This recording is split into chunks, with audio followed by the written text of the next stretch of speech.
তো মাহদি আরবি ভাষায় কথা বলবে ভাই, আর মাহদি হবেন আরব মায়ের সন্তান, পাঞ্জাবি মায়ের সন্তান না। পাঞ্জাবি ভাষায় কথা বলবে না, বাংলা ভাষায় কথা বলবে না। তিনি মদিনা থেকে আসবেন। কোত্থেকে? তিনি দায়িত্ব নিতে চাইবেন না, বরং পালিয়ে আসবেন মক্কায়। মানুষ তাকে জোর করে দায়িত্ব দিবে। আপনারা যারা হজ করেছেন, কাবা ঘরের এই যে তাওয়াফ তো করেছেন মাশাআল্লাহ, তাওয়াফ এবং এই যে আপনার মাকামে ইব্রাহিম, এর মাঝখানে ইমাম মাহদিকে তারা পেয়ে যাবে এবং সেখানে তার হাতে বায়াত নেওয়া হবে এবং তিনি মুসলিমদেরকে ঐক্যবদ্ধ করে এই জুলুমের এগেনস্টে যুদ্ধ করবেন ইনশাআল্লাহ। বিশ্ব এখন অনেক কিছু দেখা বাকি আছে, হতাশ হবেন না। বিশ্বে এখন অনেক কিছু ঘটা বাকি আছে। মহামারী হয়েছে, জালজালা হবে, আল্লাহ পাকের আযাব গজবগুলো আসবে, নৈতিকতার অবক্ষয় হবে, জুলুম বাড়বে, ঘরে ঘরে ফিতনা ছড়িয়ে পড়বে। এর মধ্যেও আসহাবুল কাহফের মতো কিছু মানুষ ঈমানও ধরে রাখবে ইনশাআল্লাহ। আল্লাহ পাক যাদেরকে দিয়ে কাজ নিবেন, আল্লাহ পাক তাদেরকে তৈরি করবেন। নতুন প্রজন্ম আল্লাহ পাক নিয়ে আসবেন। কোরআনকে কেউ মিটিয়ে ফেলতে পারবে না, সুন্নতকে কেউ মিটিয়ে ফেলতে পারবে না। এটা পৃথিবীতে থাকবেই ইনশাআল্লাহ। প্রত্যেক দেশে দেশে, জেলায়, থানায়, প্রত্যেকটা জায়গায় আল্লাহ ভীরু কিছু মানুষ থাকবে ইনশাআল্লাহ। আল্লাহ পাক তাদের অন্তরের মধ্যে গায়েবী একটা মিল বন্ধন দিয়ে দিবে ইনশাআল্লাহ। এভাবে চলতে থাকবে সময়। যখন ইমামুল মাহদি আসবেন তখন বিশ্ব যুদ্ধ বিগ্রহ চলতে থাকবে, অনেক ব্যাপক যুদ্ধ চলতে থাকবে। তখন ইমামুল মাহদি মুসলিমদেরকে নিয়ে এই যে জালেম শক্তির বিরুদ্ধে যুদ্ধ করে ওই জায়গা স্বাধীন করবে ইনশাআল্লাহ। কিন্তু তারপরেও দাজ্জালকে হত্যা করা যাবে না। দাজ্জাল খুবই শক্তিশালী হবে এবং তার অনুসারীরা হবে প্রচণ্ড শক্তিশালী। তখন আল্লাহ রাব্বুল আলামিন এই মিথ্যা মাসিহকে মেরে ফেলার জন্যে আল্লাহ পাক আসমান থেকে সত্য মাসিহ ঈসা আলাইহিস সালামকে আবার পাঠাবেন। বলেন সুবহানাল্লাহ। আল্লাহ রাব্বুল আলামিন সূরা মাঈদার মধ্যে বলেছেন, ওয়ামা কাতালুহু ওয়ামা সালাবুহু, তারা তাকে হত্যাও করে নাই, ক্রুশবিদ্ধও করে নাই, বাল রাফাআহু আল্লাহু ইলাইহি, বরং আল্লাহ পাক তাকে তার দিকে উঠিয়ে নিয়েছেন। সুবহানাল্লাহ। তিনি কোথায় আসবেন? তিনি সিরিয়াতে নামবেন। কোথায়? সিরিয়ায়। এই যে টার্কি এবং সিরিয়ার জায়গায় যেখানে ভূমিকম্প হলো, সবাই তুরস্ক নিয়ে অনেক বেশি ব্যস্ত, কিন্তু সিরিয়াতে কিন্তু অনেক ক্ষতি হয়েছে, এদিকে মানুষ দেখছে না। আর সিরিয়ার মানুষদের কি যে দুর্ভোগ, কি যে দুর্দশা, এটা দেখার জন্য শুধু আল্লাহই আছেন, আমরা কেউই নাই। এটা দেখার জন্য শুধু আল্লাহ আছেন, আর কেউ নাই পাশে। এই 12-14 বছরের যুদ্ধ বিগ্রহে যা হয়েছে সিরিয়ার অবস্থা, ওইটাকে খেলার মাঠ পেয়েছে পশ্চিমারা। এই মাঠের মধ্যে তুরস্কও ঢুকে গিয়েছিল, এটাও একটা শাস্তি হতে পারে। ন্যাটোর সাথে ঢুকে সেও এখানে হামলা চালিয়েছে, এটাও হতে পারে, আল্লাহ ভালো জানেন। সিরিয়ার মাজলুম শিশুদেরকে আকাশের নিচে রাত কাটাতে হয়, 3 দিনে একবার খাবার পায় তারা। একই অবস্থা ইয়েমেনেও আছে। ইয়েমেনে যে বলা হয় যে 5 থেকে 6 লক্ষ মানুষ মারা গেছে বিগত গৃহযুদ্ধে 2010 সাল থেকে, আর সেখানে যতজন মানুষ মারা গেছে তার মধ্যে 60% হচ্ছে বাচ্চা। তো এই বাচ্চাদের কি দোষ ছিল? তারা কি জানতো শিয়া কাকে বলে, সুন্নি কাকে বলে? তারা কি জানে দুনিয়া কি, আখেরাত কি? তারা কি জানে কোনটা হক কোনটা বাতিল? তারা তো জানে যে মায়ের বুকের দুধ খেতে হয়, দুধের বাচ্চাগুলো দুধ পায় না, মায়েরা দুধ দিতে পারে না, খাবার নাই, দুর্ভিক্ষ। এই সংকটের জন্য কে দায়ী? আল্লাহ না মানুষ? কে দায়ী? যাহারাল ফাসাদু ফিল বাররি ওয়াল বাহরি বিমা কাসাবাত আইদিন নাস। আল্লাহ পাক বলছেন জলে স্থলে যে বিপর্যয়গুলো ছড়িয়ে পড়েছে এগুলো মানুষের হাতের কামাই। কার হাতের কামাই? মানুষের হাতের কামাই। একই অবস্থা ইরাকেও ছিল, মনে আছে? সাদ্দাম হোসেনের কাছে পারমাণবিক অস্ত্র আছে বলে কত নাকি করা হলো, করে লক্ষ লক্ষ মানুষকে মেরে ফেলা হলো। পরে বললো আমরা সরি, আসলে সেখানে কোনো অস্ত্র ছিল না, we are sorry for that. তারা বলে দিল আমরা এর জন্য সরি, ব্যাস লক্ষ লক্ষ মানুষের রক্ত ঋণ শোধ হয়ে গেল। আবু গারিব নামে একটা কারাগার ছিল, এখনো আছে। ওই কারাগারের মধ্যে মুসলিমদেরকে ঢুকিয়ে যে নির্মম নির্যাতন করা হতো আপনারা জানেন না। পাকিস্তানের একজন ডক্টর মহিলা, ওই যে উনি নিউরো মেডিসিন ডক্টর আফিয়া, উনাকে মনে হয় 10 থেকে 12 বছর ধরে ওখানে নির্যাতন করা হয়েছে। আপনার বোনকে যদি একবার কেউ খারাপ নজরে তাকায় আপনার কেমন মনে হয়? আপনার মায়ের দিকে যদি কেউ একবার খারাপ নজরে তাকায়, একটা খারাপ মন্তব্য করে, আপনার কি মনে হয়? আপনার স্ত্রীকে যদি কেউ একটু গায়ে টাচ করে চলে যায়, শ্লীলতাহানি করে, টিস করে, আপনার কি মনে হবে?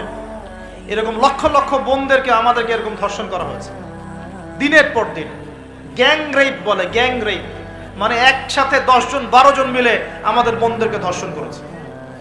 মুসলিমরা তো বললাম না, মুসলিমরা পড়ে আছে ওঠেন বসেন নিয়ে, মজা ট্রল এগুলো নিয়ে। সারা বিশ্বে যা হচ্ছে মুসলিমদের সাথে, যদি আমরা সত্যি জানতাম শান্তিতে ঘুমাতেই পারতাম না, আমাদের ঘুম উড়ে যেত চোখ থেকে। বেশি বললেও সমস্যা, বেশি করলেও সমস্যা, কাকেই বলবো, কে বা বুঝবে। দেখা যায় এমন অনেক সময় হয়েছে, অনেক ভালো ভালো নেতা সমাজে এসেছে, আসার পরে জনগণকে বুঝিয়েছে, জনগণ বলছে ঠিক আমরা তোমার সাথে আছি। যেই সেই নেতার উপর কোনো বিপদ এসেছে, জনগণ নাই, কাকে নিয়ে কি করবে না, কার সামনেই বা কি বলবো। আমাদের প্রত্যেকটা জেলা বলেন, থানা বলেন, দেশ বলেন, আনাচে কানাচে নিবেদিত প্রাণ মুসলিম ভাই তৈরি করতে হবে, যারা কাজের মানুষ, ঝোঁকে চলে না, আবেগে চলে না, ইস্যু পাগল না, আবেগে চলে না, কাজের অ্যাক্টিভ কিছু মানুষ দরকার, যারা শিক্ষিত, এডুকেটেড, যারা পরিস্থিতি বোঝে, যারা হিকমা বোঝে, যারা নিবেদিত প্রাণ, যারা অর্থ কোরবানি করার মানসিকতা রাখে, শিক্ষা প্রতিষ্ঠান গড়ে তোলে, সোশ্যাল ওয়ার্ক করে, একটা জনসংযোগ যারা গঠন করতে পারে, এমন কিছু মানুষ আর নেতা আল্লাহ আমাদেরকে দান করুন বলে আমি। এভাবে একদিনের মাহফিল বলেন আর ওই ইস্যু পাগল কোন ইস্যু নিয়ে লাফালাফি করে উম্মার বিজয় হবে না। আমাদের সবাইকে যার যার জায়গা থেকে কনস্ট্রাকটিভ কাজ করতে হবে, সবাইকে এফোর্ট দিতে হবে। শুধু একজন দায়ীর দায়িত্ব না, একজন আলেমের দায়িত্ব না, আপনারও দায়িত্ব আছে। তো নবী সাল্লাল্লাহু আলাইহি ওয়াসাল্লাম বলেছিলেন অনেক দিন আগেই, প্রায় 1400 বছর আগে, ওয়াশুরিবাতিল খুমর, বেশি বেশি মাদক দ্রব্য সেবন করা হবে, ওয়াযহরাতিল কায়নাত ওয়াল মাআজিফ, এবং প্রচুর নর্তকী গায়িকার প্রচলন ঘটবে, ঘটেছে কিনা, ওয়াল মাআজিফ, এবং বাদ্যযন্ত্রের প্রচলন বেড়ে যাবে, বেড়েছে কিনা। নবীজি অন্য হাদিসে বলেছেন লা ইয়াশরাবান্না নাস মিন হাযিহিল উম্মাল খামর ইউসাম্মুনাহা বিগাইরি ইসমিহা, এই উম্মতের এক অংশের মানুষ মাদকদ্রব্য সেবন করবে, কিন্তু তার নাম রাখবে ভিন্ন, মাদককে মাদক বলবে না, ভিন্ন নামে সম্বোধন করবে। নবীজি বলছেন ইউজাফু আলা রুউসিহিমুল মাআজিফ, মানুষের মাথার উপরে, মাথার কাছে বাদ্যযন্ত্র বাজতে থাকবে। এর ব্যাখ্যা আমরা বুঝতে পারতাম না, এখন বুঝতে পারি। মানুষের মাথার কাছে, কানের ভিতরে কেমন করে বাদ্যযন্ত্র বাজতে পারে, কিভাবে বাজতে পারে? ইয়ারফোন, ব্লুটুথ, সবার কানে কানে, সবাই গান শুনছে, নাউজুবিল্লাহ। বাদ্যযন্ত্র কানের ভিতরে না? নবীজি 1400 বছর আগে বলে গেছেন ইউজাফু আলা রুউসিহিম বিল মাআজিফ, মাথার উপরে, এখানে কানের কাছে, মাথার উপরে বাদ্যযন্ত্র বাজতে থাকবে। নবীজি বলছেন ওয়াযহরাতিল কায়নাত, এই যে গায়িকা নর্তকীদের সংখ্যা বাড়তে থাকবে, ওয়াল মাআজিফ, বাদ্যযন্ত্র বাড়তে থাকবে, ওয়াল মুগান্নিয়াত, এবং গান গায় যে মহিলা, এদের সংখ্যা বাড়তে থাকবে। বাড়ছে কিনা? আচ্ছা, নবীজি আরো বলেছেন ওয়ালাআনা আখির হাযিহিল উম্মাহ উলাহা, এই উম্মতের শেষের দিকের মানুষেরা প্রথম দিকের মানুষদেরকে গালিগালাজ করবে। করছে কিনা? শেষের দিকের মানুষেরা প্রথম দিকের মানুষদেরকে গালিগালাজ করবে, বলবে ইসলাম তো ওই যুগে চলতো, এই যুগে চলে না। ইসলাম তো ওই যে সেকেলে ধর্ম, মধ্যযুগীয়, বর্বর, এই কথাগুলো শোনেন কিনা? উম্মতের শেষের দিকের লোকেরা প্রথম দিকের মানুষদেরকে গালিগালাজ করবে। নবীজি আরো বলছেন যে ওয়াসাদা কাবিলুহু ফাসিকুহুম, একটা কওমের সর্দার হবে ওই কওমের সবচেয়ে ফাসিক ব্যক্তি। নাউজুবিল্লাহ, এমনটা হয় কি না? একটা কওমকে নেতৃত্ব দিবে সেই কওমের সবচেয়ে ফাসিক ব্যক্তি। ফাসিক কে?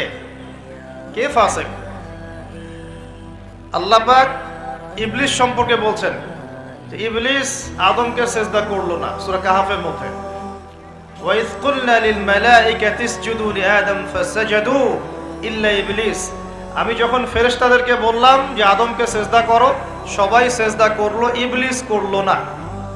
ফাফাসাকা আন আমরি রাব্বি, সে তার রবের আদেশের সাথে ফাসিকি করলো, মানে রবের আদেশ মেনে না চলাটাই ফাসিকি। আর নবীজি বলছেন ওয়াসাদা কাবিলুহুম ফাসিকুহুম, একটা কওমের নেতৃত্ব দিবে ফাসিক ব্যক্তি, যে আল্লাহ পাকের হুকুম আহকামের পরোয়া করবে না। ওয়া কানা যাঈমুল কওমি আরযালাহুম, সমাজের সবচেয়ে নিকৃষ্ট মানুষকে কর্তৃত্বের আসন দেওয়া হবে। এগুলো হচ্ছে কিনা সমাজের মধ্যে? আরো আল্লাহ পর্দাকে হালাল করেছেন, পর্দা ভালো লাগে না, বেপর্দামি ভালো লাগে। আল্লাহ পাক, আল্লাহ রাব্বুল আলামিন ইসলাম নাজিল করেছেন, কোরআন সুন্নাহ ভালো লাগে না, মানব রচিত ধর্ম ভালো লাগে, মানব রচিত বিধান ভালো লাগে। আল্লাহ রাব্বুল আলামিন হালাল খাবার দিয়েছেন, ভালো লাগছে না, খাবারটাকে ম্যানুফ্যাকচার করে ভেজাল দিয়ে খাওয়াতে হবে। আল্লাহ পাক দিয়েছেন পবিত্র সম্পর্ক, পবিত্র সম্পর্ক ভালো লাগে না, অপবিত্র জেনা ভালো লাগে। আল্লাহ পাক দিয়েছেন পবিত্র বৈবাহিক সম্পর্ক, ভালো লাগে না, পরকীয়া ভালো লাগে, জেনা ভালো লাগে, পতিতাবৃত্তি করতে ভালো লাগে। এটা শুয়োরের স্বভাব। কার স্বভাব? এটাই হতে পারে সেই ব্যাখ্যা আল্লাহ পাক বলছেন, তার নবীর মাধ্যমে জানাচ্ছেন, আল্লাহ পাক এই উম্মতের কিছু মানুষকে বানর বানিয়ে দিবেন, আবার শুয়োর বানিয়ে দিবেন। ভিতর থেকে বানর আর শুয়োর হয়ে যাচ্ছে মানুষ। আর এখন এগুলোই শেখানো হয় যে আমাদের পূর্বপুরুষকে নাকি মানব থেকে তৈরি করা হয়েছে। এই আকীদায় যে বিশ্বাস করে সে স্পষ্ট কাফের। যে এরকম কোন আকীদায় বিশ্বাস করবে সে স্পষ্ট কাফের, এবং তাকে কেউ কাফের মনে না করলেও সে কাফের। এখানে বড় বড় অনেক ওলামায়ে কেরাম আছেন, আমি আসলে তাদের সামনে কথা বলতে লজ্জা বোধ করছি। আপনারা তাদের কাছ থেকে ফতোয়া জিজ্ঞাসা করেন। কেউ যদি বিশ্বাস করে যে আল্লাহ পাক মানুষকে নিজ হাতে আদম আলাইহিস সালামকে সৃষ্টি করেন নাই, বরং মানুষ বানর থেকে আস্তে আস্তে আস্তে আস্তে মানুষ হয়েছে, এই কথা যদি কেউ বিশ্বাস করে তাহলে সে ঈমান থাকবে না কুফরি হবে? ঈমান থাকবে? কোশ্চিন কালেও না। একজনকে চার্জ করা হচ্ছে। অবশ্যই এখানে একটা বিষয় আছে, এটা হয়তো সবাই ধরতে পারছে না। এখানে কিন্তু ইস্যু কয়েকটা আছে। একটা হচ্ছে বিবর্তনবাদ, একটা হচ্ছে ইতিহাস বিকৃতি, একটা হচ্ছে সমকামিতা শিক্ষা প্রদান করা, একটা হচ্ছে ইসলামিক যে মুভমেন্ট সেটাকে সবার সামনে নেগেটিভলি উপস্থাপন করা। এরকম কিছু ইস্যু কিন্তু উঠেছে। আমরা কিন্তু ব্যস্ত হয়ে আছি এই বানর আর মানুষ নিয়ে, তাই না? এখানে বানর আর মানুষটা মূল জিনিস না। এই পুরো জিনিসটার মূল বিষয়টা হচ্ছে এমন কিছু প্রবর্তন করার চেষ্টা করা হচ্ছে যেগুলোর উপরে যদি আমাদের প্রজন্ম 10, 20, 30 বছর পড়াশোনা করে, তাহলে 20 বছর পর একটা প্রজন্ম আসবে যারা আল্লাহকেই চিনবে না। এইটা উদ্দেশ্য ছিল, এটা উদ্দেশ্য। আরেকটা বড় উদ্দেশ্য হচ্ছে ইতিহাসকে বিকৃত করা। খেয়াল করে দেখবেন, ফরায়েজি আন্দোলন, হাজী মোহাম্মদ শরীয়তুল্লাহ, তিতুমির, এই যে ইংরেজ বিরোধী বিপ্লবে যারা সর্বোচ্চ নেতৃত্ব দিয়েছিলেন, আলহামদুলিল্লাহ, তাদের নামগুলো আস্তে আস্তে আস্তে আস্তে কিন্তু মুছে ফেলার চেষ্টা করা হচ্ছে। এবং এই জায়গায় কিন্তু এমন কিছু শাসনকে হাইলাইট করা হচ্ছে, যেমন সেন শাসন, খেয়াল করেন নাই? তাদেরকে হাইলাইট করার চেষ্টা করা হচ্ছে, এটা খুব ভালো ছিল। একটা জায়গায় দেখলাম লিখেছে ওইটা নাকি গণতান্ত্রিক ছিল। আমরা প্রশ্ন করতে চাই, ওই সময় গণতন্ত্র ছিল? সেন আর পাল বংশের সময় গণতন্ত্র বলে কিছু ছিল? কি দিয়ে মানুষকে কি শেখাচ্ছে আল্লাহ ভালো জানে। তো শিক্ষা ব্যবস্থার বেহাল দশা। কি দশা? বেহাল দশা। আমাদের সন্তানদের ব্যাপারে যদি আমরা সতর্ক না হই, তাহলে ওই যে নবীজি বললেন ওয়াতুউল্লিমা লিগাইরিদ্দিন, ভূমিকম্প, আল্লাহর আযাব গজব আসার অন্যতম কারণ হবে ধর্ম বিবর্জিত শিক্ষা চালু করা।